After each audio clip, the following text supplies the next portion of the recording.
Hiya, I'm Jasper, and welcome to your video review for Stranger Things Season 4. Alright, so as always, I'm going to give you the good, the bad, and the furry. To start off with the furry, yes? Kinda? I'm going to go with yes. Yeah. Yeah. Yeah. I don't want to say any more because I feel like it'll ruin it. Moving on to the good and the bad. So, I'm a big fan of Stranger Things. I really, really liked the first season. I think the second season was good. The third season, I think, brought it back a little bit. Second season was just not very great, but the third season brought it back. And oh man, the fourth season, so good. So definitely a thumbs up for the overall rating. But I thoroughly enjoyed this. I thought that how they integrated all the characters and how they had like the character growth from since the last season and how they just managed to fit all the different characters in to make them feel like they weren't just like, I'm here too, guys. Like, I like how they managed to get all the characters in and still had some growth and were able to introduce new characters or characters that I don't remember from the other seasons. I think there's some new characters that I did that I just not that I just forgot about them from the first couple three seasons. Anyhow, so it was good.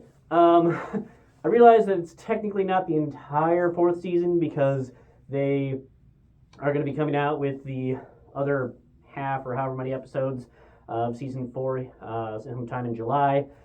And what I will say is that if you haven't already watched Stranger Things season 4, don't. Until the rest of it comes out. Because, man, did I want to see what was going to happen next.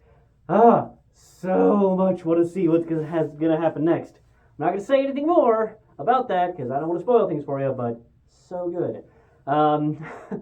Yeah, I think that it was just excellent. One thing that I will say is that I was a little sad about what Eleven was going through and kind of the things that were happening to her in the first couple of episodes. I feel like, I don't want to say they got better, but it got better for her in a way. In my opinion, I think it was better. Maybe from Eleven's perspective, she'd be like, "Motherfucker, you really?" But that's just my perspective. So yeah, it was really good, and the CGI was on point as always. Like there was not a single second where I was like, "Well, that looks CGI-esque," or they kind of cheaped out there. I thought that the practical effects that were needed to be practical were good, and how they did all of the different CGI-ness was good. I think that you could argue about maybe a couple of the incidences being a little heavy on the CGI, but I think that it was necessary in order to reflect what was happening at that moment. Like, I don't think a practical effect would have looked as realistic, and I think that if you hadn't leaned into how they did that, it wouldn't have gotten across the severity of it. So that's just where I'm coming from. The acting is phenomenal. I still love the bromance of the kid who didn't have teeth in the first season and the guy who was in love with the... Oh, by the way, spoiler alert for seasons 1 through 3. The guy who was in love with the chick who turned out to be a lesbian. And I love the, like, trinamic there. And while I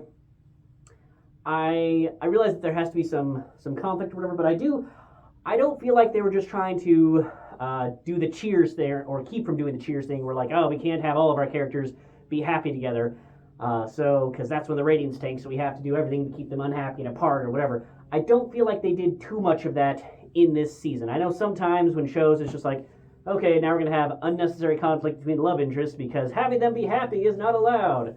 I felt like they had believable and legitimate reasons for why the character dynamics were changing the way they were. The music was phenomenal as always. I think they really brought back the feel and the theme of the characters and of the horror aspect of it from the first season especially. And so yeah, I just think that this season has just been absolutely phenomenal. And once again, I've still never played D&D. Don't let the shirt fool you. But I definitely enjoyed, like, even as somebody who hasn't played D&D, I was still able to appreciate the integrations and the references thereof to D&D, and still the theme and the feel of the period piece that it is. So that's just fantastic. I think probably the one part that I didn't feel as connected to was the part with Hopper. I know that like the internet has a hard on for Hopper. I've never had that much of a hard on for Hopper, just personally. I think he's fine, but like in this one, I really felt like a lot of his story was just like, and people like Hopper, and we want to keep the actor on the payroll. Same with the other actors that are involved in the storyline, which I get, and I don't think it was too detrimental. But like, if they just cut that entire thing out, I probably would have been like, "Huh, wonder what happened to him and the other characters." But I wouldn't have cared really. I would have been like, "That's cool, that's fine. You can deal with that later." Um, so, yeah, I think that's really it. Is just wait until the other half of the season comes out and then just watch it all in one go, because it definitely, I think it warrants that. And if you liked the first season, especially if you liked how they brought things back in the third season, it's not quite as like gory grossness type of thing as that was in the third season. It's more leaned more back into the horror aspect of it, but just phenomenal characters all around. And I like how many good characters that are still like people, not just like, heroic characters. Like I like that there's genuine people there, and the funny quips were super funny. So just excellent job all around. Just round of applause. So, alrighty, that's all I have for this one. Thanks for coming. Thanks for watching. Hope to see you at the next one. Bye.